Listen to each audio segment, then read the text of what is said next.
I'm here for your SmackDown review. Let's get right to it. Night starts off with the Sheamus and Orton versus Del Rio and Jericho in a tag match. Repeat from Raw.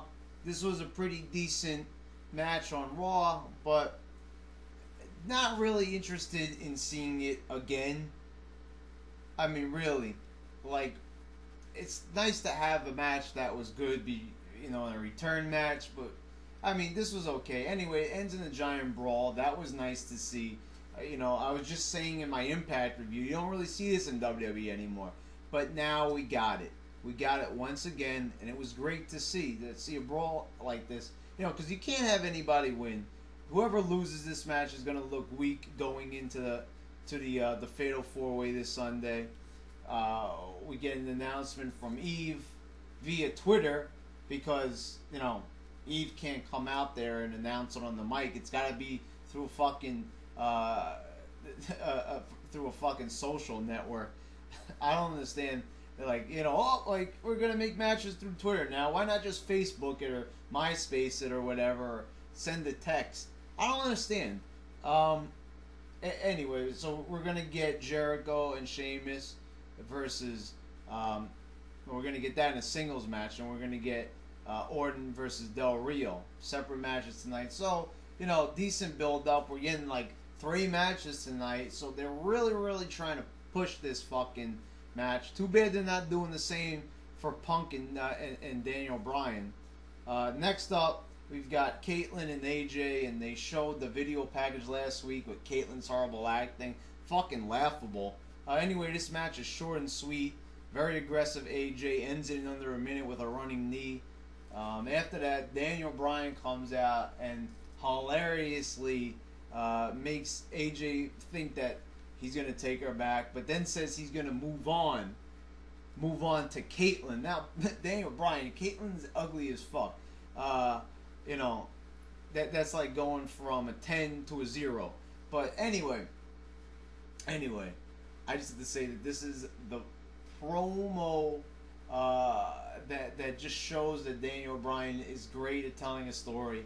I mean, it's a shitty little story angle, but I'm actually intrigued. I mean, is he really gonna go out with Caitlyn, or is he gonna, just make AJ get more crazier and crazier until she becomes the ultimate heel girlfriend, which would be pretty cool to see, I think. Anyway, only a little short mention of the CM Punk match that he's gonna have it over the limit. Really doing a horrible fucking job of building this matchup. I just have to say that right now. Not a good fucking job at all. Anyway, next up, Daniel Bryan stays in the ring for his match against Big Show. He gets on the yes lock in about under a minute, and then John Laurinaitis rings the bell. Montreal Screwjob, anybody? Anyway, he gets in the ring and makes the Big Show call him sir, saying no sir, he doesn't think that his voice sounds funny. So again, making Big Show look like he's a pussy. Laurinaitis tells him he's going to have to apologize on Raw for laughing at his voice. Fucking grow up. This is the crybaby emo generation of the WWE. What happened with the Attitude Era? The tough guys beating the shit out of each other, bleeding all over the place, getting tossed off of cells, and now we're fucking crying. I said cryberry before. Yeah, they're eating a fucking cryberry because everybody's tearing all over the place. It's like it's infected everybody. I think it's just a disgusting display. I'm very disappointed with the direction of WWE and the characters, and everybody just acting like fucking pussies now. Anyway, Slater's in the ring, and I love this guy. I mean, there's such a lack of energy and just general charisma in the WWE right now. I think Heath Slater really shows it with that rock star personality he's got now, but he's pretty much a jobber. WWE doesn't think the same way I do. That's why the show's fucking shit right now. They should probably listen to me. But anyway, Slater is going to get his ass kicked by Ryback, and that's exactly what happens. No Goldberg chance tonight, and I'm just a little bit confused where Ryback's going with this. I mean, the guy's screaming, meat, feed me more. Is he a cannibal? What the hell is he? I don't know. Are they going to ever give him a normal match to really show like how he can compete out of a out of a different style. It's not a squash match where he's not the only one in control. Only time will tell. Well, I'm fucking waiting. When are we gonna have a regular fucking match with them all? Anyway, so you get one squash, and then you get two for the price of one. Antonio Cesaro versus Alex Riley, another guy that they just throw on TV just like Caitlyn, another NXT guy who they barely show. Anyway, Antonio Cesaro just pretty much plows through him. Alex Riley got a little bit of offense, not much. Anyway, very impressive. Nice finisher, though. I like that cradle face buster he's got. Looks a little bit like an old DDP move he used to use in WCW. Ever since I got to see Claudio Antonio now for the first time in the Indies on an ROH live show that I went to when he was the king of wrestling coming in from CCW, I always liked him. He's got a lot of personality. They haven't shown his personality as of yet, which is a real shame because he looks very bland. The audience doesn't seem into him, and that's WWE's fault because the guy's got charisma. They're just not letting him show it yet. They're just showing him as a big, tough rugby player, and I don't like the gimmick that they're giving him. Up next is Del Rio and Orton. Nice psychology here with Del Rio working over Orton, but only 5 minutes and it ends. About a star worth of action here. I'm not even rating these matches. There's interference. Del Rio is ring announcer. Ricardo flies off the top rope. Orton hits him with an RKO. Nice spot there, but gets disqualified. Now, how the hell did Del Rio get disqualified for that? Ricardo never even touched Orton. Orton touched Ricardo. I don't know. They're messing with the rules there. I don't understand. Anyway, Del Rio gets a cross arm breaker on Orton. Orton manages to roll out of the ring. I'm not liking this. Every single fucking match has some type of interference or is having some no finish tonight. I don't like it. What their booking of the match is the same. Anyway, next up we've got R-Truth versus Swagger. I'm looking forward to the tag match with Kofi and R-Truth versus Dolph and Jack Swagger. It's looking pretty good. It's nice to see some different teams in WWE as of late. Even though they're not really A-list teams, but they a pretty decent match. Showed some nice little action here, about a star worth of action here, and we've got Abraham Washington looking at the monitor along with Primo and Epico and Mason Ryan, and they're going to challenge the winners from this Sunday. So it's nice to see some tag team exposure on SmackDown. Short match, but it gets the job done. Next up, we got Santino and Zack Ryder versus Darren Young and Titus O'Neil. Wow, 2 tag team division matches back to back. I hate Titus O'Neil. I'm fucking sick of seeing Zack Ryder and Santino Marella.